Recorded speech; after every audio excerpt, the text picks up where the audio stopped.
Yeah, a little fast forward here. Rowdy and I did get the new furnace in place, looking sweet.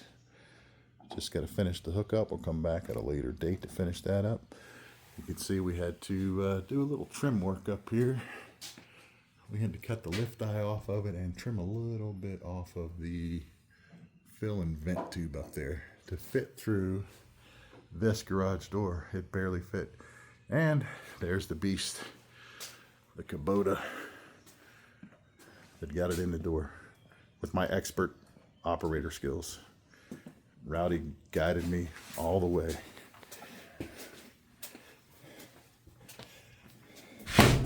Looking good sitting here. We'll just have to finish the plumbing work.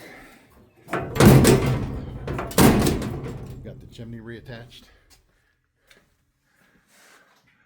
Going back out through the roof. As you can see, it's looking good. This is a dual fuel model. We've got a gas line coming in. Comes up here. The dual fuel gun will be mounted here. And we'll get her wrapped up here later this week. Alrighty.